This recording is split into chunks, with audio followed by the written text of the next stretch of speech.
当我和哥哥同时被绑架，绑匪要我父母只能2选1的时候，我觉醒了炮灰男配的记忆，知道除了我的双胞胎姐姐会毫无疑问选择我，其他人都是二话不说选择哥哥时，我决定我要离开我的豪门家人，然后顺着绑匪的话道，我可真是倒霉蛋，遇上你们这样的家人。江父江母不可思议地看着一向听话懂事的小儿子，你怎么能说出这样的话？父母带着几分失落的道，我们选择你哥哥，只是因为他之前已经被绑架过，大把努力才逃出来，不想他再受一次苦。我讥笑，所以我就该受这样的苦。江父一顿，我们又不会让你嘎的，你怎么就埋怨上我了？我知道他口中的不会让自己嘎是什么意思。悬崖下有江家安排的救生艇，我冷笑，我不该生气吗？从江晨宇被绑架到回来的3年多时间里，你们不但让我放弃喜欢的专业，还让我当做他的替身。我带着几分不屑地看着江父，为了照顾到你的心情，我忍着烦心扮演江晨宇。我为了所谓的亲情去努力学习对僵尸有用的专业，为了你去学做菜，学熬汤炖菜。等你将我当做江晨宇的时候细心照顾，可你发现是我的时候，却对我冷言相向，还说出当初被绑架出事的人怎么不是我这样的话。这是一个父亲该对亲生儿子说的人话吗？我将原本想说的说了出来。难道我不是你们的儿子吗？为什么我要为江晨宇的事背锅？他又不是我绑架的，现在同样又遇到危及到生命时，你们还是毫不犹豫选择他抛弃我。既然已经有江晨宇这样的宝贝儿子，那你们为什么还把我和姐姐生下来？从你们选择江晨宇的那一刻开始，我心里已经下定决心了，我要和你们以及江家断绝关系。这时江子轩抬手鼓掌道，说的没错。他冷漠地看着江父江母，你们这样的不配当我们的父母。他这次也彻底绝望了。真当我们姐弟稀罕江家和江家的事吗？你们爱给江晨宇就给他。又对绑匪说，你放我弟弟，我来替换。她是一个女的，游泳水平也很好，真掉下悬崖，存活的几率更大。绑匪却连连摇头，这可不行，你的父母已经做出了选择和决定，我也不会改变。我也对江子轩摇摇头，姐姐你不用代替我。我又冷冷地看向雨桐，你也是江晨宇的仰慕者，追求我其实也是将我当做了替身。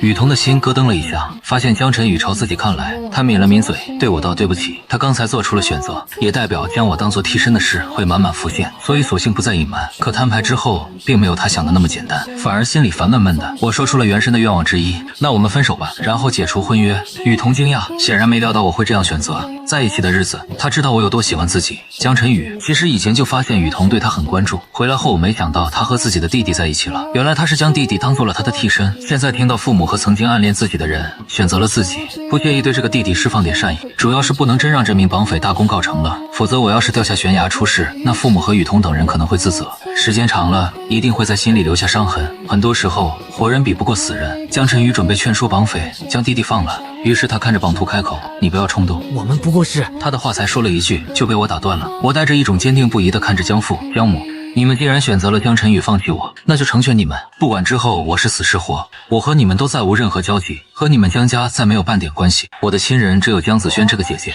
又看向雨桐道，和你也是，从现在开始我们解除婚约，再没有任何关系。我说完之后突然踩了绑匪一脚，对方因为疼自然的想去摸脚。就在这个时候，我转身快速冲到悬崖边，二话不说的纵身跳了下去。我不但不会让江晨宇如愿，更不会再回江家，所以用毅然决然的跳崖来彻底斩断和江家父母的关系，便和江家从此划清界限是最好的选择。我落水后很快将绑在手上的绳子挣脱开，我并没有立即游到岸边，而是释放开精神，躲开江家安排的救生艇，朝着另外的方向游去。大约游了半个钟头，我发现前面停了一艘游艇，这显然不是江家安排的，于是游了过去，靠近就见一名容貌肤白貌美、气质高冷的年轻女子正在海钓。这艘游艇上除了她之外还有2人，刚准备游出水面，开口询问能不能搭乘下她的游艇。而就在这时，年轻女子身后的一人突然发动，从后面猛地推了她一把，年轻女子就摔进了水里，在水里折腾了几下，慢慢的停止挣扎，朝海底坠落下去，显然不会游泳啊。这时另外一人见状被吓住了，想要下海救人，却被推人的女子拦住，2人争斗起来。我没想到会发生这种事情，我朝着年轻女子游过去，突然感到一阵熟悉的精神波动出现在了女子身上，我立马加速游过去，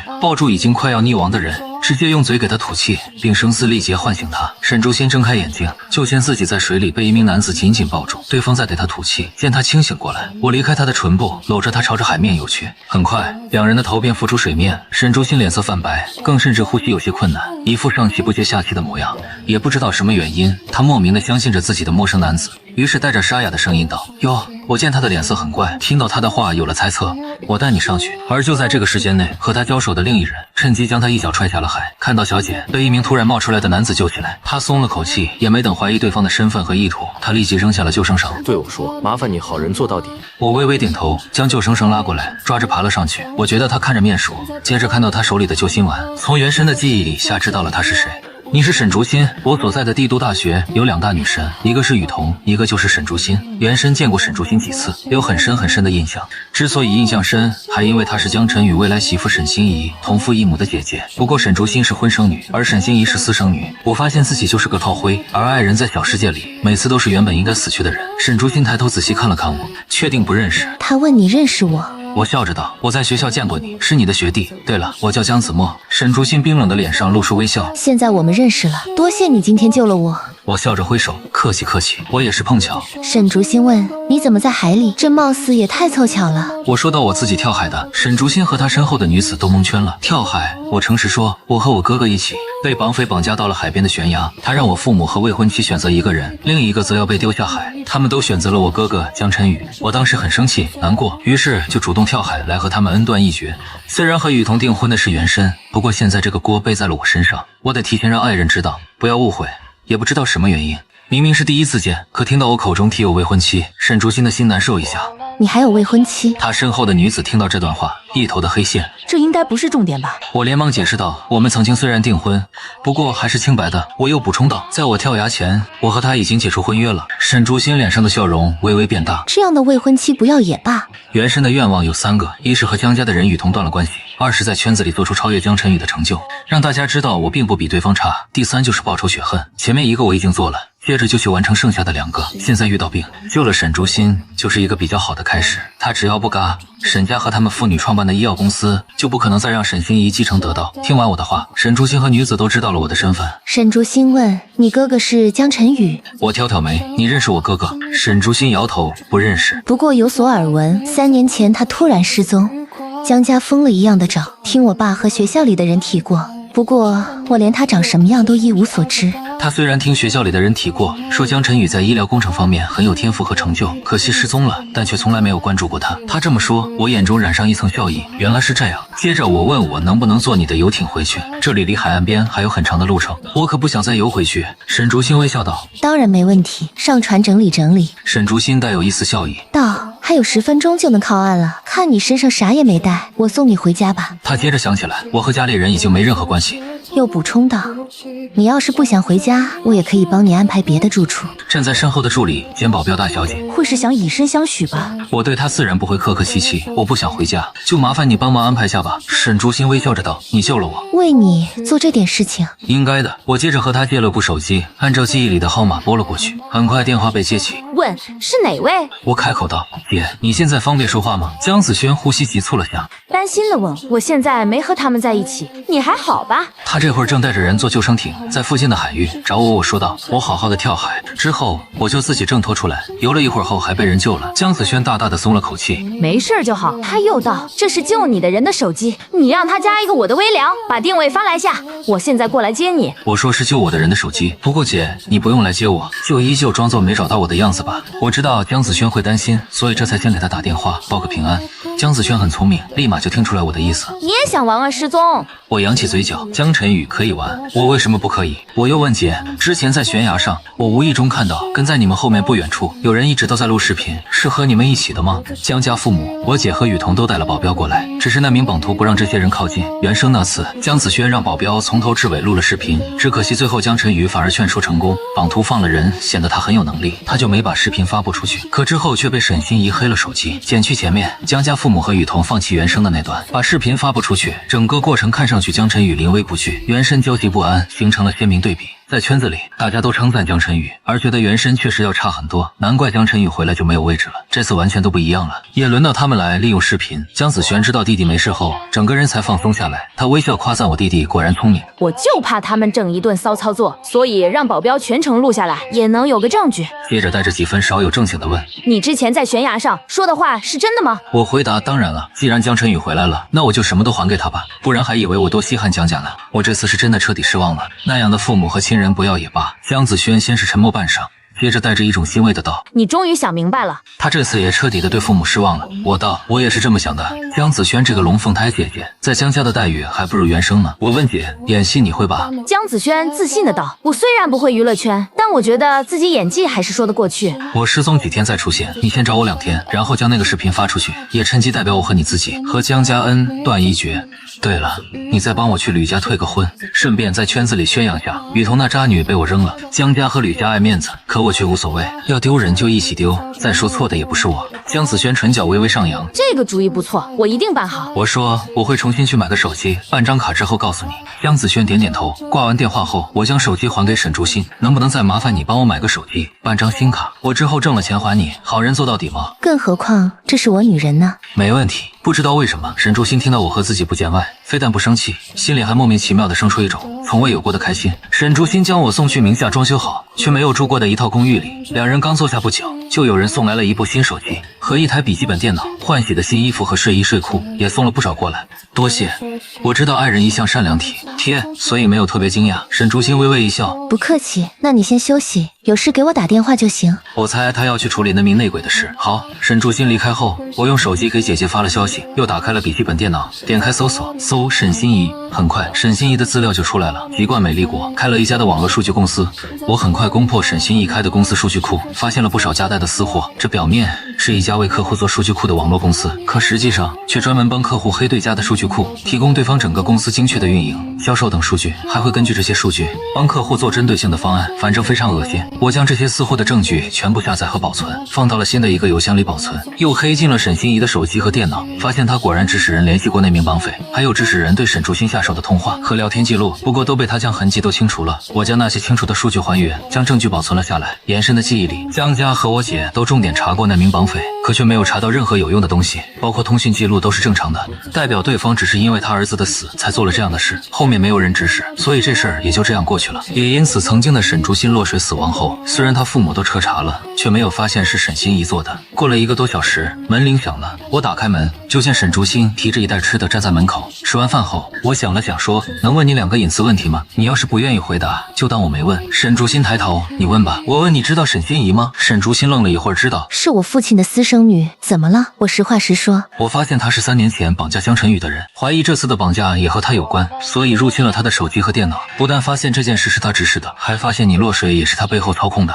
只是所有的数据都被他清理了，就算通讯商那边也查不出来。沈竹心并没有感到多少意外，因为他其实也怀疑沈心怡，只是查到的结果却没有任何证据指向沈心怡。查对方的通讯记录并没有什么问题，这人和他家人的账户里也没有多出任何不明所以的钱。他一听我的话就明白了，是一名黑客。我点头，还是一名世界顶尖级的黑客高手。我又问他，要是害死你，是不是能继承沈家和你的公司？你爸重视他吗？沈心怡是沈父私生女这件事，现在圈子里的人没人知道，她是在沈竹心母女死后才被沈父接回沈家对外公布的。沈竹心深思片刻，沈家人丁单薄，现在就我爸和我。沈心怡是我爸在国外念书，参加一次联欢活动，被他妈算计发生关系。他妈怀孕后并没有告知我爸，反而偷偷生下养起来。直到我爸回国认识爱上我妈，俩人结婚之后，那女人才突然带着孩子出现。我爸和他母亲除了那次被算计外，其余没有任何交集，所以我爸并不承认沈心怡的存在。他妈偷偷暗恋了我爸很多年，爱的甚至有些扭曲。见我爸不承认他们的存在，在我出生那天将沈心怡扔在医院就跑去自杀了。虽然沈心怡是我爸被算计，在不知情的情况下出生的孩子，可他妈妈自杀了，要是不照顾他，那他很可能无法生存。我爸就将他送去了国外，请了专人细心照顾。我妈也不忍心放任一个无辜的孩子，因为上一代的恩怨已逝，于是默认了。只是我爸这些年虽然一直给沈心怡提供优质的生活，却很少去国外看望她。我年少时见过她一次，虽然她表示很好，但我还是隐约感觉到他对我们一家都有很大的仇恨，所以我落水的时，第一个怀疑的就是他。他顿了顿，道：要是我出事了，我妈妈又出了什么意外，并且要是查不到和他有关，那我爸为了沈家能传承下去，应该会将他接回来。继承沈家和我的公司。不是他主观恶意揣测，而是沈心怡真可能在他发后，用相似的办法害他母亲。我听完他的话，也将所有的线都串联在了一起。我等沈竹心说完，对他问要证据吗？我可以给你。沈竹心知道我说的是沈心怡买通他身边人远程操控的证据，之前只是猜测，因为找不到证据，所以没办法。现在证实了，他自然不会让沈心怡再对付他们。我补充一句，别一下把他玩废了，咱们让他也体验下落入地狱的感觉。沈竹心点头，明白了。两人又闲聊了一会儿，沈竹心才离开。另一边，悬崖下的海域停着一艘大游艇，江家父母和江晨宇都站在船板上，听着救援队最新的反馈，还是没有结果。江父脸色有点不太好，看到妻子脸色低沉，他心里也不好受。对两人说，你们先回去，我再带人在这边找找看。江母没想到小儿子会那么坚决的跳崖，会红着眼眶吧？我们也没怎么欺负他吧？他怎么可以这样呢？他虽然偏心大儿子，可心里也不是完全就没有小儿子，他就会委屈难过又自责。江父叹了叹气，之前的事情发生的太突然，他可能没接受到，伸手拍了拍妻子的头部。等把他找回去，我们认真和他谈谈。他心里其实已经做好小儿子可能找不回来的打算，毕竟落水到现在都好几个小时了，但是又不敢说出来，怕真应验了，也怕再次刺激到妻子。江母这才点点头，那你多找找，把他带回来。江晨宇没有说话，他这会心里也很复杂，事情怎么发展成这样？他猜得出来这是谁做的，也知道他是为了帮自己重新夺回江家，他并没想逼死江子墨，他可不想让父母内疚，一直惦记这个死人，不过是想让江子墨明白和他争是没希望了。为什么没有按照他预想的走下去呢？江父刚要下游艇上救生艇，很快一艘救生艇驶来，江子轩抬头对江父冷笑，不麻烦您这样尊贵的人，贾好心亲自去找人了。我弟弟我自己会找，现在知道急了，早干嘛去了？要是弟弟没有做准备，自己跳了海，而是被那人推下去的，说不定已经淹死在海底。江父阴沉着脸道，你胡说八道什么？子墨是我儿子，我找他怎么就变成假好心了？江子轩瞟了他一眼，之前在悬崖上抛弃他的人，难道不是你们吗？就算弟弟不自己跳下去，还不是要被你们逼的，让那人推下去？他满眼犀利地看着江父和江母。子墨要是有个什么意外，都是你们这对父母害的。从小你们就给我们灌输不要和江晨宇争，所以弟弟选择了美术，我也如你们所愿变成了纨绔。有时候我也觉得挺搞笑，既然他那么有能力，那干嘛还要养废我们？他带着几分讥讽。其实你们打心眼里对他的所谓出众，也不是完全自信吧？江父听着他的话，顿时黑了脸。你把嘴给我闭上！你这说的是什么话？这贱人私下居然跑去做亲子鉴定，他们有那么差吗？他气呼呼地说，我们没给你们优质的物质条件吗？怎么就变成害你们了？江子轩撇撇嘴，优质的条件，等你们老了，我也可以给你们。到时候送你们去养老院，让护工天天陪着你们，让你们也尝尝被亲人冷漠的滋味。江父成功的破防。江晨宇皱了皱眉头，对这个向来都不怎么喜欢的妹妹道，我从来都不怕和你们争，这次的事大家都没想到，你何必发泄到爸妈身上呢？江子轩冷冷地看着他，你这个渣男还真是得了便宜又卖乖，要不是因为你，我弟弟怎么可能到现在都不知死活？你回来之后可没少针对我们姐弟，特别是子墨。你是不是发现他在生物工程上的天赋特别好，所以你担心害怕了？你把他当做了绊脚石，所以想要解决掉他这次的绑架，不会又是你自导自演的把戏吧？他又冷哼一声，我要是查出来这件事和你有任何关系，绝对不会饶了你。江父的脸又黑了黑。江子轩，你这混账东西！要不是现在场合不对，他真想给这混账一顿揍。江母也觉得这女儿有点过分了。江子轩、子墨在下落不明，我们也很担心。你差不多行了，别逮着谁都咬。这个女儿长得像讨厌的婆婆，她一直都不怎么喜欢，尤其是现在，一说话就怪里怪气的，还毒舌烦人的不行。江子轩挑眉，你说我是狗吗？那我要是狗的话，那你又是什么？母那啥吗？江母没想到他居然反问自己是那啥，气得浑身发抖，抬手指着他，你简直臭不要脸。江父也气得不轻。江子轩，你滚！江子轩嗤笑一声，行，我滚！你们也不用演了，赶快回去吧，省得碍我弟弟的眼。说完，他让人开着救生艇转身就走，继续去搜寻。第二天，江家还是让人继续在海上找，除了江子轩依旧在海上。其他江家人都没有来，大家都做好了我已经溺亡的准备。圈子里的人也听说了这件事，不过他们并不知道悬崖上江家父母的选择，都以为我是被人绑架然后推到海里的。江子轩接连在海上找了2天，他故意没有打理和换衣服，因此看了一副悲痛欲绝的模样，还故意在离江家有一段距离的地方就下了车。路上遇到了附近住的人，看到他这个样子，纷纷送来安慰。然后江子轩就气愤地将那天的事全部说了出去。安慰他的人吃了口大瓜，目瞪口呆，然后对熟悉或者关系好的人说了这事。人传人，一直传下去，是用了大半天的时间。这事就在圈子里传遍了江老爷子和江富之，到后气得半死，让人去房间将江子轩叫下了楼。刚准备骂他一顿，江子轩于是先发制人，行了，你们不用骂了，我就是故意传出去的，我就是要让大家知道，你们不仅偏心，还没有担当，害死了我弟弟。两人没想到这人这么硬刚，老爷子脸气得发黑，这混账东西张口闭口就对外胡说八道，搞得他们家把小孙子逼死一样。今天好几个人打电话过来，是不是儿子媳妇将小儿子逼死了？他的老脸都丢尽了。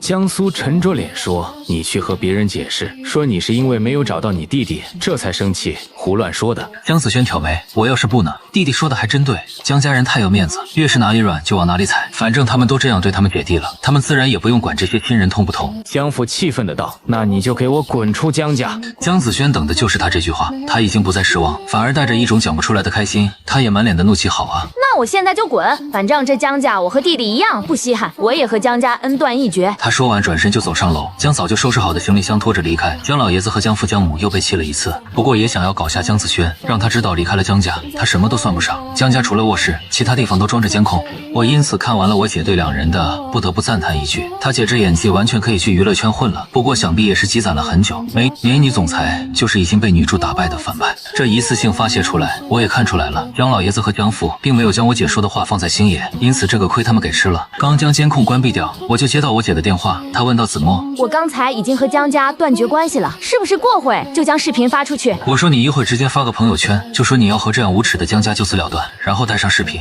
你的朋友圈虽然没有多少长辈，但都是个家的小辈，自然就能传遍圈子。”江子轩点头道：“好。”我现在就去办。他想了想问：“对了，那我在发视频前去帮你退婚吗？”我回答：“是的，顺便再录个视频发朋友圈。”我姐先发誓，造起来，大家就潜意识里觉得江家有偏心，不但将小儿子当做大儿子的替身，居然还为了大儿子抛弃小儿子，更是逼得小儿子跳海溺亡，实在是不要脸。等舆论在圈子里传播的差不多，我再以受害者的身份出场，就能将江家定在这件事的耻辱柱上。他们最在乎面子，就让他们在圈子里丢尽。姐弟俩接连和江家断绝关系，只要是个正常人都能看得出来，当然是江家的问题。江晨宇更不可能再利用这件事，故意营造的好名声和突出能力，只会给人一种扰家精的感觉。毕竟要不是他，江家又怎么会逼得两个孩子做出到这种地步？我又说道，明天我也会发个视频发在朋友圈，公开主动和江家断绝关系，和雨桐解除婚约。姐姐那么给力，明天也该我上场表演了。江子轩扬了扬嘴角，好天，姐姐看你表演，为你加油打气。江子轩将家里人将弟弟当作替身，放弃逼得我跳海，以及让他滚出江家这件事，配上视频发在了朋友圈。很快江子轩的朋友圈炸开了锅，年轻一辈的立即将江子轩发朋友圈断绝关系的事在家里说了，只是1个多小时，圈子里大部分人都知道姐弟两人主动和江家恩断义绝。看完视频，除了个别人外，都觉得能理解我的选择，换成谁被这样对待都会难以承受，特别同时放弃我的还是亲生父母和未婚妻，大家都觉得有些寒心。除了江家被大家当作笑柄外，雨桐也被骂得很惨，谁都没想到他居然喜欢堂姐的未婚夫江晨，还将人弟弟当作替身。他和我在一起少说也有2年了，在生离死别面前竟选择放弃未婚夫，太渣了。江子轩发完朋友圈后就开车去了雨家，这时候雨家的人都在家里，雨欣和江子轩也加过好友。这次看到他发的朋友圈，脸完全阴沉下来，他看向对面带着憔悴的雨桐，真没想到你竟然一直暗恋江晨宇，惦记堂哥，将人弟弟当作替身，这事做的还真是够下贱的。雨桐本来心情就不好，听到他的讽刺也怼了过去。江晨宇失踪之后，难道你没有去追子墨，想将他当做替身？你与其来膈应我，不如多想想怎么去哄江晨宇吧。雨欣语塞，雨家的长辈看到两人这样，对江家姐妹都不太喜欢，特别是江晨宇，搞得雨欣和雨桐姐妹争吵，真是个害人精。于老爷子黑了黑脸，行了，都闭嘴吧。他刚准备批评两人一顿，管家走进来，凑到他耳边说了一句，于老爷子点头示意，让他进来吧。很快，江子轩走了进来，他将手机的视频打开，对着自己先说：“各位好，我今天是来雨家代表我弟弟退婚的。”这话一出，雨家的年轻一辈都对雨桐投去一个吃瓜的眼神，雨欣也带着几分幸灾乐祸。江子轩果然来者不善，但长辈们的脸色就难看了许多。江子轩转头看向脸色阴沉的雨桐，雨桐，那天我弟弟已经和你分手，并解除婚约，不过为了正式一点，所以我今天亲自来你们家退婚。毕竟当初你们订婚是在两家人见证下定的，现在也在你家人的见证下退婚吧。雨桐眼神发冷，我要是不拒绝呢？江子轩冷笑，我不是来寻求你的意见，我弟弟瞧不上你这样的渣女，现在正式通知你，你结束了。雨桐还是第一次被人这样，没有面子。江子轩懒得理会他，用手机录了一圈雨桐和雨家人，又将镜头对向自己，好了，退婚成功以后，我弟弟和雨桐这渣女就没关系了，还请大家做见证。说完后，他收起手机，对于老爷子说：“你们继续吧，我就先走了。”江子轩没有理会雨家长辈们的愤怒，转身就走了。雨桐的母亲冷哼：“退就退，区一个死人而已，就算他不来退，我还要去江家退呢。”雨桐听到这话，转头看向他妈，子墨说不定还活着呢。这3天他备受折磨，每天一闭眼，脑海就会想起和我在一起的日子。他一开始确实将我当做替身，可现在才发现，自己的内心早就知道，我和江晨宇是不同的。他对我也是真心喜欢的，特别一想到我那天坚决跳海，除了江家父母的选择外，还有他选择的原因，就又内疚又后悔，忍不住想，只要我还活着，他就不再将我当做江晨宇的替身了，会好好对待我，回应我的感情。于母一看女儿的模样，哪里猜不到他的想法，他冷着脸道：“就算他活着回来，我们于家也要不起这样的女婿。以前之所以支持女儿和我在一起，那是因为我是江家的继承人。现在江晨宇回来，把继承人的位置又抢了回去，江子墨姐弟还主动和江家断绝关系。要是真活着回来，那可没什么地位了。这样的身份，怎么有资格进他们雨家的大门？”江子轩离开雨家后，又发了一个退婚的朋友圈。江家很快也知道了江子轩做的事，江老爷子气得血压升高，差点晕倒。他缓过来后，将最喜欢的茶壶都给砸了。混账，这混账东西！江父江母也气得火冒三丈。我们这是做了什么坏事？居然养出这么个白眼狼！女儿混账，竟然让人录了那天的视频，还故意发到朋友圈给大家看，更胆子大到公开和江家断亲，跑去雨家退婚，实在的太不要脸了。江父拍了拍桌子，下次老子看到他，非要打断这混账的腿不可。他真没想到，那混账说要断绝关系是认真的，还整这么一出，让他们一点警惕都没有。好几个人都发消息对他恶心，说他将儿子逼得跳海，女儿逼得公开断绝关系，这让江家和他的脸往哪里放？江母也气得上火，这就是要故意败坏我们江家的名声啊！可以想象，从这件事后会有多少人暗地里辱骂江家。别生气了，身体要紧。江晨宇在一旁扶着江母身，手为他顺气。他又道：“江子轩一直都是这样无法无天，根本没人能拦住他。”对江子轩，他也是有很大的怨气。那混账这么一折腾，外面的人会怎么议论他？毕竟父母为了他放弃弟弟，逼得对方跳海，对他来说可不是什么好事。听到他这话，江父更来气道：“他要断绝关系就断，以后别想再踏入江家半个大门。”江晨宇听到父母的话，幸灾乐祸，他要的就是江子轩再也不要回来了。这2天家里的气氛不好，他妈接连2天习惯性的会下意识开口，让他帮忙按摩。不时还会吩咐说想吃什么，等他愣住才恍惚，他不是我。他妈只能尴尬把话题转背，弟弟还偷偷流泪，为我的死难过内疚。他爸也是拿着我做的方案来和他商量，他的意见和我不同，他爸就会唉声叹气，为我的死而难过，不再想谈下去。他们越这样，他心里越是不舒服。我一个山寨品，在他这个真品回来之后结束，不是应该的吗？等我不在后，他们才发现还是在意对方的，活人真是难和死人相比。所以江晨宇现在内心是特别，我还活着的。江子轩整这么一出，让江家的人都不敢出门，不想面对其他人的询问或者辱骂指责。第2天我化了个看上去憔悴的妆，还特意穿了一条黑色的西装，更显得苍白。沈竹心来公寓后，看到我这模样后还怔了一下，我对他笑着问怎么样，是不是有些像劫后重生的模样？沈竹心点头，看着确实像。他又道：“我送你回去拿东西。”我笑道：“演戏要演到底，你帮忙送我回去确实更好。”我再次出现，肯定不会说自己跳海后就把绳子挣脱，然后跑路了，而是用沈竹心当借口，说自己在海上被他救了，救上来之后长时间昏迷，所以才没能早点出现。这个解释确实说得通，特别还有沈竹心打配合，更不会有人怀疑。2人一起下楼，先去和江子轩见面。江子轩看到这模样的弟弟，担心的问：“你不是说没事吗？怎么脸色还白得这么苍白？”我安抚道：“我化了妆呢。”江子轩这才松了口气，又问：“你确定没事？”我点头确定。江子轩带着几分激动地说：“行，那我们出发。”我看着他的模样，有些想笑。我道：“待会记得录视频，到时候我们俩都发朋友圈。”江子轩点点头：“那必须的。”进江家的客厅，江子轩走在前面，我戴着一顶大帽子，遮住几乎全部脸，和沈竹心跟在后面，也因此大家都没有注意到。江母看到女儿，第一反应就是嘲讽：“你不是断绝关系了吗？怎么又有脸回来了？”江母这样阴阳怪气，别说是江子轩习惯了，就是我也不意外。在原生的记忆里，江母出生一个普通家庭，所以和姑父在一起后，遭到了江老太太的强烈反对。2人婚前，江老太太就找过江母不少的麻烦，说她小家子女人上不了台面的，配不上她儿子。直到江母怀上了江晨宇，才在老爷子的拍板下，最终进了江家大门。婚后，江老太太对江母依旧看不习惯，职场冷阴阳怪气，让江母根本融不进这个圈子去。也因此，江母对婆婆又讨厌又有恨意，2人私下到了冰火不相容的地步。到江晨宇出生，江老太太在第2天突发心梗去世，江母才渐渐地坐稳了江太太的位置。而江子轩小时候长得像老太太，所以江母看到她就心烦，将那种对婆婆的厌恶转移到她身上，从而煽风点火。江父将原本应该继承顾氏的女儿养废，培养大儿子做继承人。江父还去劝说了江老爷子，因为江晨宇有主角光环，从小到大表现的确实也很优秀，所以老爷子的心意越来越偏。我是比较惩恶扬善的性格，所以在江子轩先一步开口。姐姐是送我回来收拾东西。我将戴着的帽子慢慢取下，冷眼看着江母。你就算因为奶奶而不喜欢姐姐，也不用这样对亲生女儿这样说话吧。看到跟着江子轩进来的人居然是我，江家的人都蒙圈了，江母更是大吃一惊。你没打我？挑没听江太太的意思，你是希望我嘎了？你放心，就算我还活着，也会给你宝贝大儿子让位的。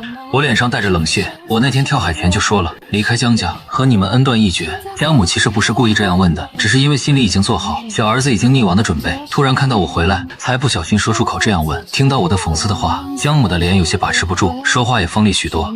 你这说的是什么话？江家本来就是你哥哥的，需要你来让吗？他生气地说好，你们既然都不待见江家，那你们全滚好了。我嗤笑一声，当初江晨宇失踪后，是你们让我换专业，让我进公司帮忙的，还说让我以后继承江氏，可不是我自己求你们的。现在江晨宇回来，你们不需要继续利用我了，就说这从一开始就是他的。你们这翻脸的速度可真是快。我带着几分庆幸继续道，还好我现在看清了你们这群人的真面目，否则将来怎么嘎都不明白。摊牌吧，江氏，我还真不稀罕曾经被你们当做替身，我一忍再忍，那是因为我在意亲情。我不否定我是一个从小缺乏母爱的人，所以一直跟随着你们的意，也是想让你们能看看我和姐姐。不过结果还是让我们绝望了。江母原本还愧疚小儿子跳海了，这几天也不好受，缓不过来，觉得自责。可现在一向乖巧懂事的小儿子，居然也这么针锋相对，说话如此的不要脸，句句都是责骂，真让他不发接受。他反问什么叫缺爱？难道从小到大你们姐弟物质条件不好吗？我觉得可笑。所以你认为生孩子下来给他们吃饱穿暖就够了吗？要全部都这样的话，我们也无话可说。但从小江晨宇是在你们的陪伴下长大的，而我们姐弟却是别人带大的。你们希望江晨宇继承江氏，就故意要将我们姐弟废掉，让姐姐当个纨绔，这难道是为我们好？是为人父母应该做的。这种一般只有后妈才做得出来，但是亲妈呢？要不是姐姐去做过亲子鉴定，我其实也严重怀疑我们是不是你们夫妻亲生的。我也不否定你们将我们养大，可这不是理所应当的吗？法律上规定父母要将孩子养大成人，你们要是不养，那可就犯了罪。江家应该丢不起这个脸吧？我顿了一小会儿，所以虽然我们和你们断绝了关系，但等你们将来到法定该赡养的年龄，我们也会为你们提供最好的养老院，让你们放心去养老，绝对不会比你们提供的物质差。这个我们签字的时候可以加在协约里。江母被我说的脸一会儿白一会儿青的，有些没反应过来，不知道要怎么对回去，又气又有些心虚，因为我说的都是事实。他没想到小儿子只是跳了4海，就变得比江子轩还能说。江父也没想到，应该是被他们伤害到了，可他们也不是故意的，毕竟大儿子受了3年的苦，不希望再失去对方。当然也确实有些对不起小儿子，但被这样冷嘲热讽，他的脸也有些放不上。他开口道，那天我们也不是有意为之，你生气我能理解，但有必要闹到断亲的地步吗？还说签什么断亲协议，简直臭不要脸。我点头道，必须，至于我可不想再被你们利用一次。要是以后我在业内做出什么不小的成就，你们要让江晨宇占为己有怎么办？那我不是这一辈子都要活在他和你们的控制下。这种事在原身身上就发生过。这话不但让江父江母脸色大变，江晨宇的脸色也不好看。他看着我低声道，江子墨，我还看不上做这种事，在这个行业我比你更有天赋能力，你不要拿这种有的没的事来膈应爸妈。我似笑非笑地看着他，原来你不屑于做这种事啊。江子墨被我这样看得莫名，心里顿一下。我话锋一转，那希望你以后说到做到。江晨宇停了停脊梁，那是当然，我有自己的骄傲。我嗤笑一声，意味深长的又说，你的骄傲确实值钱。江晨宇总觉得我有内涵，不过就想终止这个话题，你不用阴阳怪气。爸妈，因为我才做出了那样的选择，这点我感到对不起。你还不等他说完，我抬手道，我可不想听你的虚情假意。身为获利者的你，是最没有资格在我和姐姐面前吧唧吧唧的。我转头对沈竹心说，你帮忙请的律师到了吗？沈竹心点头，已经到门口了。我让他进来，我也对他点点头，然后对江父说，我和姐姐请的律师来了，让管家放人进来。江父这才注意，两人身后跟着的年轻女子，之前还以为是女儿带来的朋友，现在仔细一看，认出了这是沈家的继承人。他先吩咐管家开门，然后看着沈竹心。沈大小姐虽然江家也是豪门，但只能算中等层次，可沈家却属于顶豪。沈竹心面无表情地对他点点头。江父又问沈大小姐，来江家有何事？他们家和沈家因为层次相差太多，所以也没有多少往来，以前更没听说过儿子和沈竹心认识，所以他才觉得莫名其妙。我接口道，我落海之后差点打了，还多亏了沈竹心相救，我才活下来。他这次好人做到底，送我过来和你们签协议，拿身份证转户口。江家的人蒙圈了，显然没想到我能活着回来，是沈竹心救的，这还因此搭上了沈竹心。江晨宇看到沈竹心更是大吃一惊，我之前无意中发现沈心怡要对这个妹妹下手，还安排了人，没想到沈竹心不但活了下来，还救了我，这完全脱离了发展。我一直都在分神观察江晨宇，对方看着沈竹心，眼中尽是惊讶，夹杂着失望。也证实了自己的猜测。看来江晨宇这回不但已经知道沈心怡的身份，还知道了沈心怡对沈竹心下手的事。看到沈竹心还活着，江晨宇当然觉得失望。江晨宇和沈心怡之间的瓜葛，并不只是绑架那么简单，两人捆绑在一起，沈竹心钥匙拔了，沈心怡继承沈家，对江晨宇也非常有利的。所以江晨宇退婚雨家时，江家不但没有反对，还大力支持。应该知道了，江晨宇和沈心怡在一起的事，毕竟雨家和沈家相比，无论是底蕴、地位还是资产体量，都要差一大截。而袁生和江晨宇一起被绑架，让江家父母选择这件事情，虽然是沈心怡做的，但不代表江晨宇并无罪。我黑了沈心怡的手机，发现江晨宇最近一段时间没少对他抱怨，都怪他求了他3年，表示回江家的日子不如从前，被弟弟抢走了父母的照顾和继承人的位置。要是能让弟弟知道自己不过是一个替身，他们彼此之间归还原位就好了。沈心怡自然要为喜欢的男人扫除绊脚石，这才对袁生下手。我还查到一些江晨宇身上更让人意外，而且很有意思的。我现在看江晨宇对沈竹心的反应程度，也再次证实自己的猜测。延伸被沈心怡毁了名声，其中绝对还有江晨宇的干涉。这人不亲自动手，却借刀杀人，就像是引导雨欣说，因为他追求自己的弟弟，对感情不忠诚，所以坚决要退婚。言语间肯定暗示引导了，所以雨欣才会将气氛转移到袁生身上。真不愧是小世界的男主，身上永远都是那么的干净。做坏事的都是女主或者反派。是的，雨欣也没好结果，因为想要抢回江晨宇，可没少和沈心怡对着干，各种陷害都被男女主联合反击，是个大反派。最后沈心怡黑进雨家的公司，将雨师的核心技术也窃取了，转为自己的。雨家是做生物制药的，沈心怡得到了沈竹心母女的制药公司后，融合了雨家的技术，将其继续发扬壮大。而雨家斥巨资研发10几年的成果，被沈心怡抢先研发上市，也导致了资金链断裂，破产危在旦夕。沈心怡还故意放恶毒的话，说这都是因为雨家和他抢男人的下场，用雨家来立威，彻底在沈氏和圈子里扎根立足，毕竟实力才是基本。我确定了猜测，收回对江晨宇的关注。江家夫妻听完我的话，脸色都稍微有些变化，同时觉得这儿子真是和女儿学坏了，有什么不能在家里解决，非要闹到让别人沈家继承人帮忙，请律师来断亲的地步，这是将他们的脸撕下来丢到垃圾桶呀！亏得他们这几天还为我的死内疚，自责呢。江老爷子坐着一直都没有说话，他现在也很烦恼，孙子和孙女的任性妄为，这要是传出去，江家还得再被踩一次脸。重点是给沈家的继承人留下了特别不好的印象，江家可一直都想和沈小姐母女开的医药公司合作呢。他心思转了一圈，要是能搭上沈家的桥，江家说不定还能更上一层楼。我没有放过老爷子眼中一闪而过的算计，我开口道：沈竹心也是我和姐姐请来的见证人，这回正好律师到了，咱们赶快把断亲协议签了吧。之所以要请律师过来，我除了要和江家彻底断了关系外，也不希望以后自己有什么成就，江家又以亲人的名义凑上来瓜分我。断亲协议一签，不管我和姐姐以后如何，都和江家无关。谁都不愿意输。江老爷子脸色阴沉下来，子墨，你一直都很懂事，这次怎么就那么无理取闹？你爸妈做那样的选择也很内疚，他们都并没有想你了，所以早就在海里安排了救生艇，还在海里一直搜救你，心里怎么可能没你呢？他郑重其事地说，你哥哥回来，你完全可以继续留在这里工作，我承诺会将自己的股份给你3成。你们哥弟齐心协力做大做强，你就不要再生气了。之所以会给我股份，一来是想要借助我攀上沈家，二来我在生物医疗工程方面确实很有天赋和能力，将来只要用得好，能成为江晨宇的左膀右臂。他认为都是江家人，就应该团结起来，共创进一步的辉煌。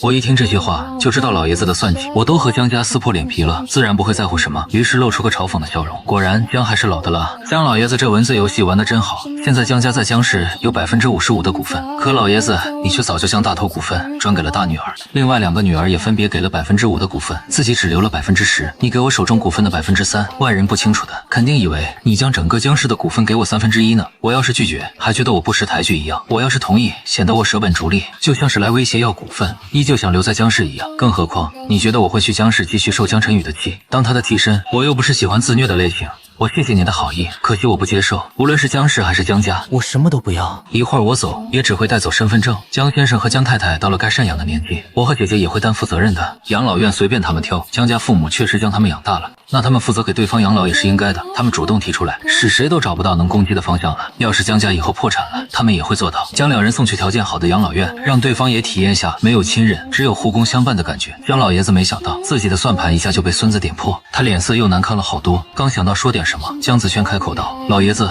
就再别虚情假意了，大家在一起生活了那么多年，谁怎么样怎么样，难道我们还不清楚吗？你表面对奶奶恩爱，自从奶奶去世后更没有再娶别人，在圈子里恋爱期的人设，只是大家应该不知道，你在国外不但有了2太太，还有了私生子女吧？这话一出，老爷子的眼神犀利，江家的其他人也都愣住了。老爷子在国外还养了外人和私生子女，别说是其他人，就是他们都不知道是不是真的。老爷子这会儿也恨不得撕烂江子轩的嘴。混账东西，你这些年非但没有什么功劳，倒是学会陷害长辈了。他又冷哼一声，我这些年来可没有出过国，哪里来的二太太和私生子女？这是我挖出来的。听到老爷子狡辩，我连忙从包里拿出手机，调出相册里的照片。你老人家不出国，可不代表二太太和私生子女不可以回国。你每年夏天要去避暑，冬天又去暖冬，不就是去见他们吗？我将手机拿起来，翻滚照片，让江家的人能一眼就看到，有一名看上去岁数不大、风韵犹存的美妇人挽着老爷子在海边，有两人的身边还站着一名青年男子和一名少女的照片，外貌和老爷子长得都比较像，虽然从年纪上看更像是老爷子的孙子孙女。姑父见此情景，立马将我的手机拿过去，和两个妹妹一起翻看这个相册文件。家里有20多张照片，不是老爷子和美妇人亲密的，就是老爷子搭在两个年轻人肩膀上亲近的。老爷子做梦也没想到我会有这些照片，脸一下黑了。江子轩见状，笑道：“老爷子虽然上了年纪，可却依旧风流倜傥。看着小侄子的年纪还没我大呢，你这些年可没少转给外室和私生子女钱，在国外更为他们置办了房产、酒庄和庄园。”又带着几分阴阳怪气地说：“加起来的可比你给亲孙子的3%股份多出好几倍呢。”在江家以老爷子为首，都不是什么好人。老爷子被气得头晕眼花，他随手指了指江子轩和我：“你们真是臭不要脸！行，你们要断就断，胆子肥翅膀硬，真以为你自己能飞得起来？离开了江家，我看你们算什么东西？”感受到女儿和孙子投来震惊又气愤的目光，老爷子不但头疼，心脏也不舒服了。原本想要挽留我的心思全没了，恨不得将这两个害人精扔出去。江父等人虽然生气，父亲不但在外面养了外室，还生了那么大的私生子女，可跟我姐弟不分场合的揭开这些事，沈家的继承人可还在这里呢。江母倒是幸灾乐祸，忍不住想到，也不知道地下的老太太知道了这事儿，会不会气得晚上来找他。江子轩见江家的人被气到，他就开心。他挑眉又道：“你们要是再不快点，那我们不知道还得捅出多少江家的小故事。”我将江父拿着的手机拽回来，里面可还有你们中某些人的照片，你们要是想看，我们姐弟也不介意帮你们。江家人这两个混账，就是生出来专门坑自己人的吧？江父脸上带怒，现你要签什么断亲协议？赶快给我拿来！江子轩对江父意味深长地说：“江先生真是急了。”我在一旁暗示，他是怕我手机里有他的照片呢。江母原本还在心里幸灾乐祸的时候，听到两人这话，猛地转头看江父，这男人不会也背着他养外室吧？江父见他用怀疑的目光看过来，立即道：“我才没有，你别听他们挑拨离间。”对于这点，他还真不占下风，他真没有，可就怕这两个混账东西爆出点其他的瓜。江母半信半疑，脸上却露出个信任的表情。我肯定是信你的。接着瞪了瞪我们姐弟，你们太不要脸了，哪家的孩子会像是你们这样狡诈的？我耸耸肩膀，也没其他家的长辈会把自己的孩子当做替身，因为自己的女儿长得像婆婆而讨厌故意枉妃的样。我又调侃，以后江家要是破产了，你们完全可以去演一部大型家庭伦理剧，说不定还能爆火。江母就会恨不得将两人塞回肚子里，她全身气得发抖。赶快签了那什么断亲，立即给我滚蛋！她真是有点无法接受，那么乖巧听话的小儿子变成这样的难产，因为女儿长得像婆婆，所以就故意养废她，隐藏了这么多年的小心思，一下就被点名道破了。要是让圈子里的人知道，会怎么说？他这个儿子还不如溺亡了呢。我笑笑，对不起，我们是有文化的人，做不来滚的样子，要不您先给我示范一下。江母听到这话，就忍不住想起江子轩之前说他是母，杀气的脸都铁青。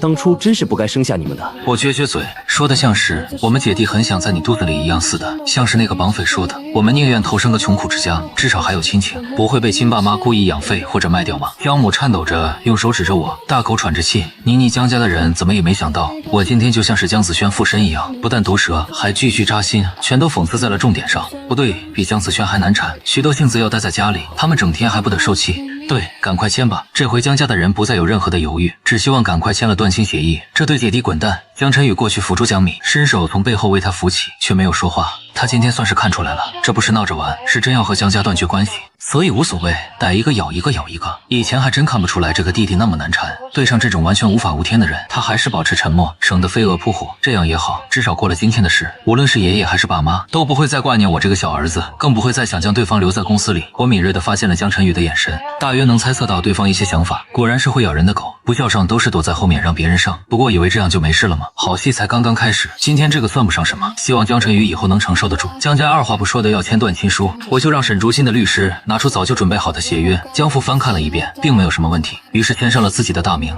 江母见他签了，也不愿意再看，拿笔就签了名字。作为大家长的老爷子，自然也要签。他拿起协约仔细看了一遍，对他们江家显然更有利，因为这两个混账东西确实什么都不要求，以后还会尽对父母的赡养义务。找不到任何端倪的地方，他只能憋屈的签了名。于是全部签完，我们姐弟签上名字，各自按了手印。沈竹心也在见证人一栏里签了自己的名字，让江家人觉得丢脸又难堪。江子轩将我们的一份拿起来收好，随后说道：“从现在开始，我们姐弟和江家就再无关系。”真好，我笑着说：“是啊，咱们终于自由了。”离开江家之后的空气都要新鲜很多。江家人心想，离开了江家，这俩可就什么都算不上，不知道他们激动什么。江父拿起一份断亲协议，不但不高兴，反而有些低沉。养了这么多年的儿女，就这样没了关系，他心里不是很痛快。家里就让他们这样讨厌吗？他抬头复杂地看着脸上带着灿烂笑容的两人，叹了口气，说道：“希望你们别为今天做的事后悔。你们已经是成年人了，要对自己的选择负责。”和江家断亲之后，两人不再是豪门少爷，小姐无论遭受了什么苦难，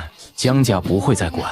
我意味深长地说这话也送给你们，希望你们为自己的选择负责，将来不要反悔。江父语塞，听不进去。算了，你们走吧。这两个混账东西还是太缺乏社会经验了。等离开了江家的庇护之后，就知道外面的世界不是那么容易的。他等着两人回来恳求自己。江母也是这样的想法，他认为离开了江家，这两人早晚会后悔。就比如他要是放弃江太太的身份，回去年轻时的普通日子，他肯定接受不了。想起两个混账东西之前对自己的不尊重和嘲讽，他冷声说道：“走出这道门之后，你们以后就算哭着回来求，也不可能再进来。”江子轩撇撇嘴说：“谢谢告知。不过，请你们放心吧，我们姐弟就是去讨饭吃，也不会再踏入江家大门的。”真当他是废物呢？我点头说道：“姐姐说的就是我的意思。我的身份证在楼上，你们让一名佣人跟着我去拿吧。不然之后要是说我偷了你们家的什么东西，我可说不清。”江老爷子深深地瞥了我一眼，他现在才发现自己看差了，这哪里是乖巧的小少爷，这分明就是一只雄狮。他随意挥手，站在不远处的一名佣人吩咐道：“你跟着他上去拿，否则我们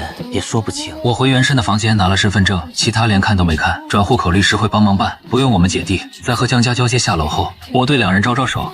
接沈竹心，我们走吧。江子轩两人朝着我走来，然后三人和律师一起离开了江家。几人走后，老爷子捂着胸口，一副被气到大喘气。他发声说道：“以后他们要是有了事情，你们谁也不许管。这两个混账东西。”今天挑衅了他大家长的威严，将他藏了多年的秘密公开处刑，实在是不可原谅。其他人也被两姐弟气到，纷纷点头明白。江老爷子站起身说：“我回房去休息下。”他刚要离开客厅，却被江老二叫住了吧。您先别急着去休息，是不是应该先和我们讲讲外室和私生子女的事？江父和江老三也迎合罢，你还是先说清楚吧，否则我们这么多人都睡不着。家里的财产价值不菲，可谁不想多分点？他们三人是一母同胞的兄弟，都会私下斗争，更不想让外面的人再分蛋糕了。老爷子心里将我们姐弟骂了千遍，无法找到理由走人，他只能坐下和儿子儿媳扯皮。另一边，我们上车，江子轩从衬衫的口袋掏出放在里面的手机，看了看他。今天故意穿了一件胸口有口袋的衬衫，口袋还比较低，刚好能将手机摄像头露出来。他进江家大门前就打开了录像功能，也因此江家的人都没有发现他在录像，否则绝对会禁止。看了一遍视频，江子轩笑着说：“全都录下来了。”咱们什么时候发出去？他都有些激动了，也不知道老爷子发现他那事被整个圈子里的人知道后，会不会被气得住院。还有他妈最好面子，被弟弟那样冷嘲热讽，还将他讨厌自己的原因公开，不知道会不会被气得吃不下饭，睡不着觉。我看着他迫不及待的模样，轻笑着说：“你想发现在就可以。”江子轩嘻嘻一笑，说道：“那我先把视频传给你，咱们一起发。”以前以为脱离江家自己会多少有点难过，没想到真做了之后，不但特别轻松愉快，还很激动。我点头应道。我收到江子轩的视频后，在朋友圈编辑已经和江家断绝关系，从今以后就是自由了，然后配上视频一起发了出去。江子轩也编辑了同样的内容发出去，看到两人朋友圈的人都震惊了，一方面震惊于我居然还活着，另一方面震惊于这对姐弟竟然玩真的和江家断绝了关系，于是纷纷点进视频去看。看完之后再次大吃一惊，他们以前看走眼了，没想到我竟然有那么硬刚和毒舌的一面。不过确实要承认，他们身为外人看着都解气，关键人家正确的全在点子上，让江家的人直接默不作声。江家从少到老没有一个能和我唇齿相对，不但帅气爆棚，还对比最开始说过2句话，后来一直沉默寡言的江晨宇，大家莫名觉得我占据上风。也正是这条视频，我才留下了不好的印象在大家心里，当然这也是我有意的。除了我在江家硬刚姐弟，主动和江家断绝关系的瓜外，大家还吃到了江老爷子养外室有私生的瓜，真是人设崩塌。同时看到视频的人心里都还感到莫名其妙，我的手机里还有什么江家的瓜？他们看视频的都知道，江家的不少人心虚着呢。还有人在评论区或者私聊找我问江家还有什么的瓜，求爆，我统一回复，让他们以后慢慢来看。居然还没结束，好奇心都被吊了起来。这视频在圈子里也算是独一无二，所以很快被一条条的转发出去，一传十，十传百，该知道和不该知道的都知道了。江家人自然都有我们姐弟的朋友圈。一名小辈在父母和爷爷争执时，无聊的拿出手机刷朋友圈，然后就看到了我们两人发的，张大嘴巴开口道：“爸，子轩姐他们发的朋友圈。”听到这话，原本吵吵闹闹客厅一下子安静了下来，所有人的第一反应就是拿起手机，但看完后，老爷子没忍住，将手机直接狠狠摔在地上，随后大声骂道：“这两个混账东西，他这把年纪了，这样的事情公之于众。”我手里的照片还都很清晰，他老脸还放哪儿呀？接着怒发冲冠，气晕了过去，让原本同样气怒的江家人吓了一大跳，二话不说将老爷子送去了医院。老爷子路上就醒了，不过却故意装晕，这样外室和私生的事，儿子等江家人就不会再盯着他纠缠的问了。他在心里又将我们姐弟骂了一遍又一遍，江父也被两个姐妹和挤兑了一通，说他不会教育孩子，居然让家里出了这么大的丑闻。江父也没想到江子轩这狐狸精居然还偷偷录了视频，否则当场就会将对方的手机摔了。毕竟家丑不外扬，这两个混账正好相反，恨不得宣扬的到处都是。不知道我的手机里还有什么，他之前应该趁机将手机砸坏的。江母也被挤兑，暗讽气的差点发了病。他没忍住拨了江子轩的手机，想要狠狠辱骂一通。我换了新号码，他不知道，谁知道打过去就被挂了，再打就被拉黑了，也差点气晕过去。江家被我们姐弟俩搅和的鸡犬不宁，我们这会儿却在餐厅吃饭，庆祝沈竹心有事情离开了，也想给姐弟让出空间。我们俩还在各自的微博上将签过名的断亲协议照相发了上去。明天我去报社登下断亲书，报纸出来之后，我再给江家寄几份过去。虽然现在大家都不怎么看报纸了，但这样才显得比较正式。我也是表示同意，等报纸之后，你要是想再刺激下江家，可以再发朋友圈，火上浇油，也让大家见证下江家最爱面子。这样一弄，肯定不少人还得再气一次。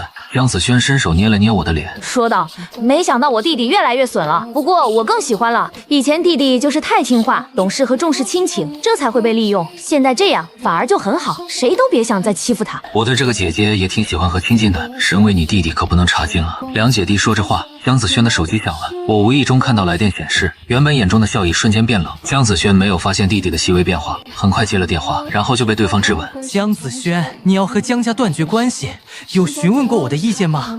你还当我是你的男朋友吗？”江子轩有点蒙圈，我不是和你说过吗？我要和江家断绝关系，你又在生什么气？他又说：“你放心吧，就算没有了江家，你女朋友我也能将你养好的。”对面沉默了片刻，诱导，我以为你是闹着玩的，可没想到是真的。你是不是脑子瓦特了？是不是你弟弟逼你干的？不说这最后一句，江子轩还准备耐心的解释，可现在立马不高兴了。什么叫我弟弟逼的？明明是我带他去断亲的。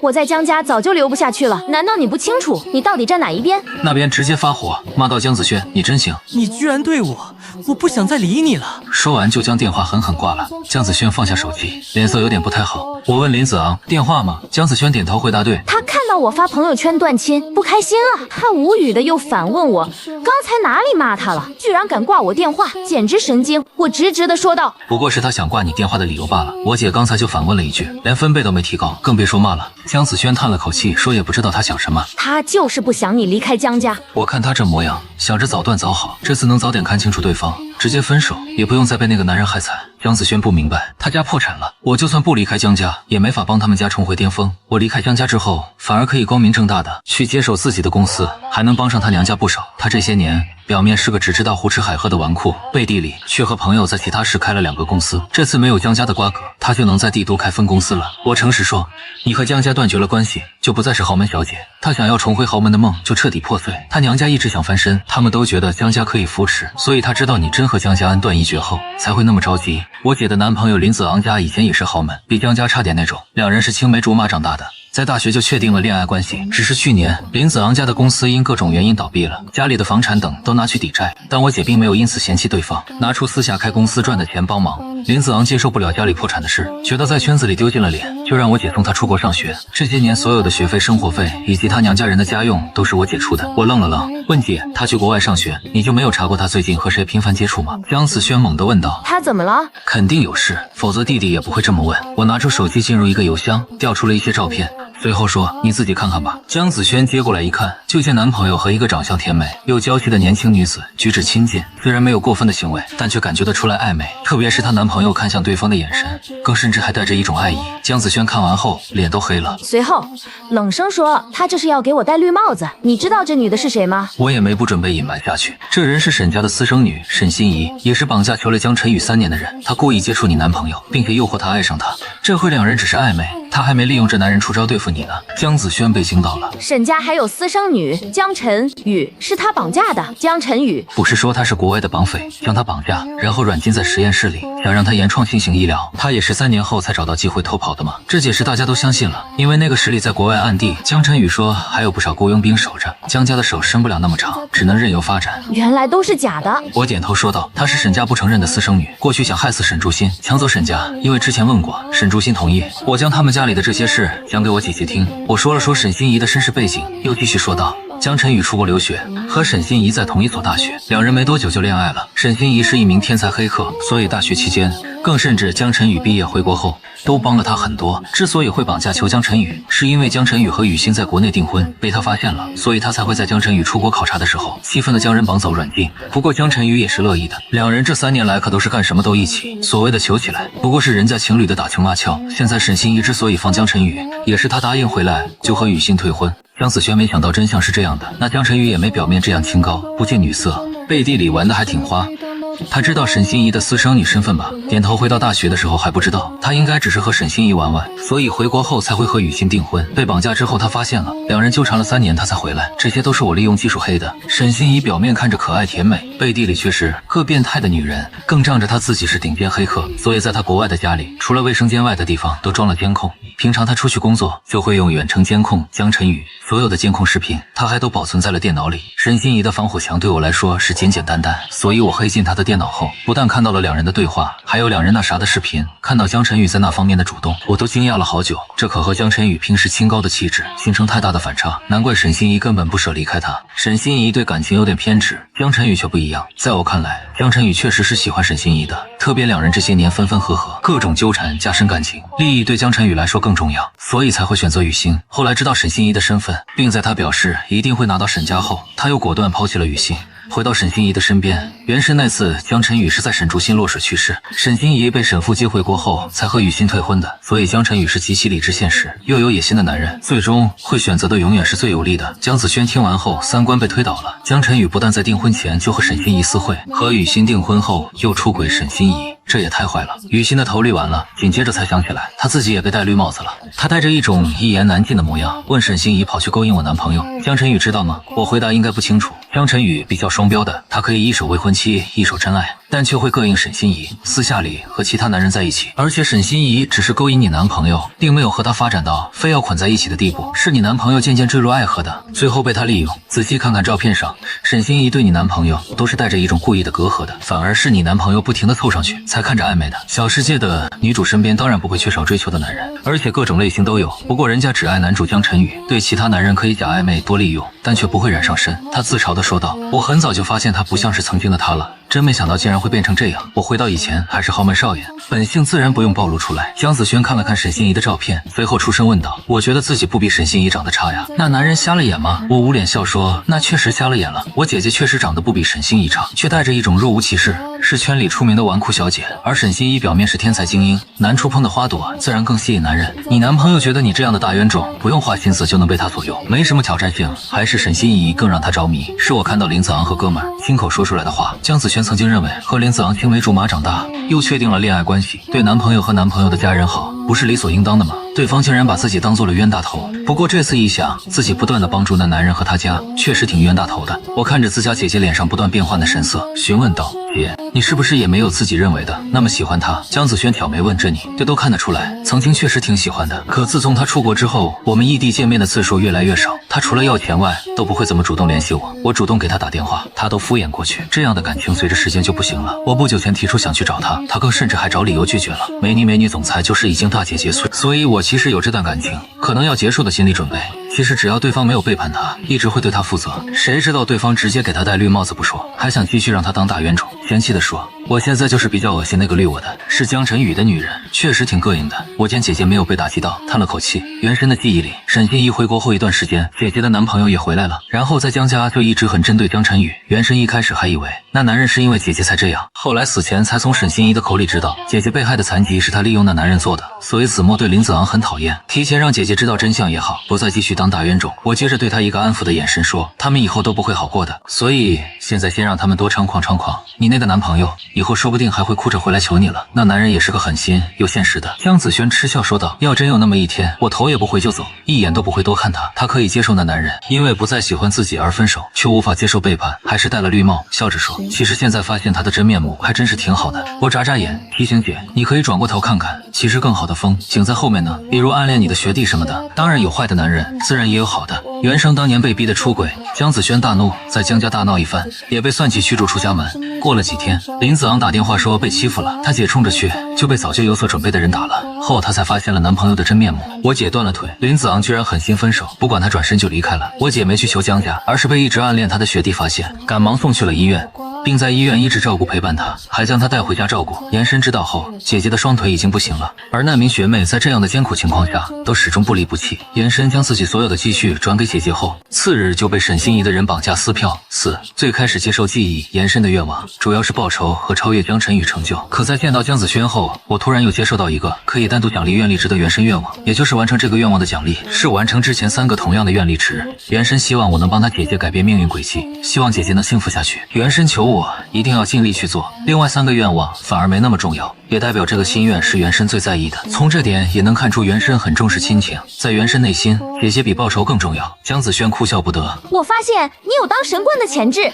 我轻笑一下，我掐指一算，烂桃花消灭后，你的坏运气也将过去，你的新桃花快来了，我会保护好她，让她幸福的。江子轩白了我一眼，然后轻笑道，你差不多行了。不过也将弟弟的话听了进去，记在心里。江子轩指了指手机，对我说，还有把这些照片转发给我，我现在就和他分手。因为每次吵架，那男人就算无理取闹，都要站在道德制高点，时常委屈地说，他是不是因为他家里破产，从而嫌弃他了，等等，会装的他要主动提出分手，对方绝对又整这么一出，或者发朋友圈之类的，暗示他又找到新欢，对不起他之类的话。他现在对他的性格也算是特别了解，可以直接放出来证据，我传让他有点自知之明。但要是这样了，他要是都还敢胡乱说话，那他自然也不会客气，直接将他这些丑事在圈子里全部曝光。我表示赞同，这些就是帮你准备的。对了，还有2人的谈话截图，我全部发给你，不但有他说的各种暧昧的话，还有他亲口对沈心怡说喜欢，表示可以去他家住的聊天记录，这是从沈心怡手机里发现的。江子轩看完聊天记录的截图后，脸也跟着头一样绿了。这些话那男人都没对他这个女朋友这么讲过，真是肉麻又恶心到他了，说一点都不难受，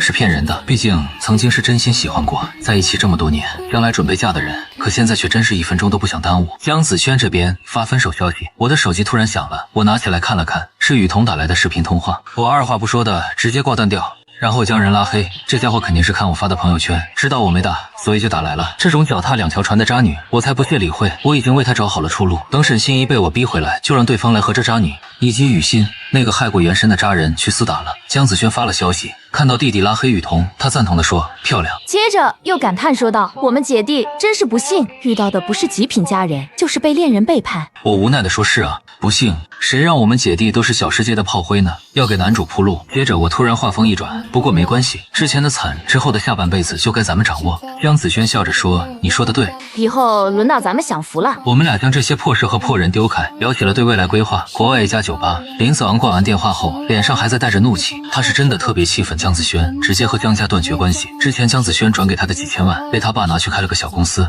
就是想让江子轩去江家打个招呼，让江家给他爸的公司留点汤喝。谁知道他说断就断，都没提前再和他说。他喝了杯酒，时不时看看手机，按照以往，不出10分钟，江子轩就会打电话来求错，然后他就要求江子轩主动回江家去认错，说断关系是一时冲动的，他要是拒绝，他就拿分手威胁他。江子轩那么爱他，对他那么好，自然不会舍得分手，只能听他的去江家求和。摊上这么个任性的女朋友，他也是挺无奈的，怎么就那么冲动呢？正想着手机响了，他一看，发现是江子轩发来的微聊消息，他带着几分窃喜。果然，才过去几分钟，他就知道道歉了。点开消息，看到里面的内容，林子昂脸上的笑容完全消失了。他没想到，竟然是一条分手消息。江子轩怎么会主动提出分手？他是不是脑子进水了？他没有等待，立即发了消息过去质问，接着收到了很多照片和截图。看完之后，脸色瞬间大变。接着，江晨宇又发了一条消息：分手之后，我们就再也没关系了。以后你在国外的所有花销和家里需要的钱，都去找你喜欢的女人要吧。我们以后不要再联系了。这次林子昂脸色又变，想了想他以往的反手为攻，准备问他这些照片哪里来的。他居然是奸他，然后解释说这不是真的。他道歉哄他，让他不要分手。谁知道消息却发不过去，他已经被他拉黑了。林子昂第一次感到惊慌，拿起手机拨打江子轩的电话，才刚响就被对方挂了，再打过去也被拉黑了。林子昂气得冒火，但又不知道怎么办才好，用了所有办法都没能联系上江子轩，他才感觉到有些恍惚。对于江子轩，他曾经真的喜欢，也是他先追的他，可在一起3年，又有1年多长时间异地恋，他对他的激情渐渐减少，不过也没想过分手。直到遇到了沈心怡，他没忍住诱惑，被他吸引，身不由己的移情别恋。但他虽然挺照顾他，却告诉他他国内有一个男朋友，所以无法和他在一起。哪怕他提出私下偷偷在一起，他都拒绝了。越是得不到，他就越想征服，觉得沈心怡带着一种神秘感，让他坠入爱河。可他也清楚，自己就算喜欢爱上沈心怡，也不会放弃江子轩，毕竟对方是他的物质基础保障。只是他没想到江子轩会发现，更还有他和沈心怡的聊天记录截图。按照江子轩的做事，不可能主动查自己，那就是有人要搞他了。他对江子轩的感情已经淡了，可突然被分手，他却发现自己还是接受不了。他不能就这样算了，可想了一想，也没想出自己身边的人，谁能知道他的聊天记录？想了想，他给沈心怡打了个电话。另一边，沈心怡满脸低沉地坐着，地上堆满了一地东西。手机响，看到来电，他眼中露出凶狠，原本想挂了，还是忍着接了起来。等听完林子昂的话后，他脸色突变，说道：“你发一个定位给我，我现在来找你。”挂了电话后，他闭上眼睛，让自己先冷静冷静。今天对他来说太不好了。早上他那个父亲打电话来，询问他为什么要害沈竹心，他始终不承认，对方就发来了他远程操控，安排人勾结沈竹心保镖，让对方推沈竹心下水的证据，然后停了他的所有卡，收回了对他公司的投资，更说以后不要再有来往了。让沈心怡更烦躁的是，没过多长时间，又接到江晨宇打来的电话，我逃脱了他的安排和掌控，不但跳海活着回去，还联合江子轩去江家，主动恩断义绝，逼得陈宇连话都不敢说，好名声也被两人败坏了。他还没想出要怎么改变计划，报复沈家那口人，收拾江子墨姐弟。现在林子昂竟告诉他，他们在一起亲密的照片以及聊天记录截图被人发给江子轩，而江子轩主动和林子昂分手了，他的所有计划全部泡汤不说，背后还可能多出来一个他不知道的敌人，这是让他最难受的，所以他才着急的要主动去见林子昂。等对方发来定位，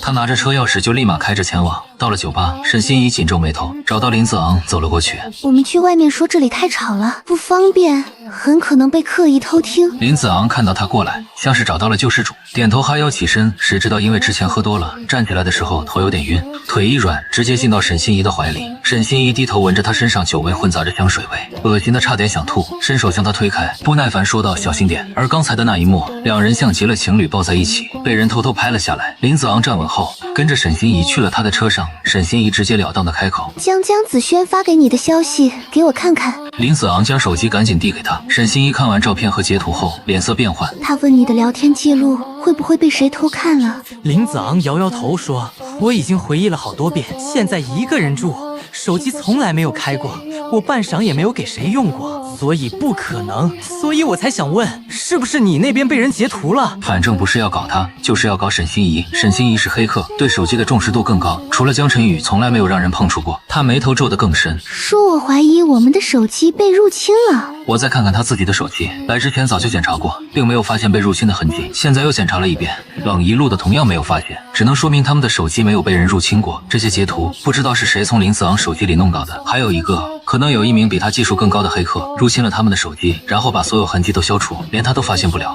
而他最担心的是后者。林子昂看他检查完，询问怎么样，他知道沈心怡是这方面的高手，在学校是出了名天才开的，也是网络数据公司。沈心怡摇头回道：“暂时没看出来有入侵的痕迹。”林子昂摇摇嘴，问道：“那我们该怎么办？”他在国外所有开销都是江子轩给的，不仅如此，每个月他还会和他要钱给娘家。现在被分手和拉黑，他接下来生活不了。沈心怡现在也烦，想了想说：“我准备回国一趟。”你呢？他在国外做的事被发现，他那个爹断了对他的所有来源，更不认他。他原本的计划是先弄死沈竹心母女，然后将老头子生病并丢去养老院，将沈家和沈竹心母女的财产都夺过来，这都是他应得的。最后再气死老头，为母亲报仇。现在他这个计划还没开始实施，就被发现，彻底踢出沈家，这怎么能行？老头既然不认他，还那么无情地断了他的支援，那他也不用再在乎了。他要回去将沈家拆散，也让豪门圈里的人知道他的身份。他不能在国外袖手旁观。林子昂不想回去，面对曾经那些豪门朋友们，随后轻声说：“那你先回去查一查，我再看看。”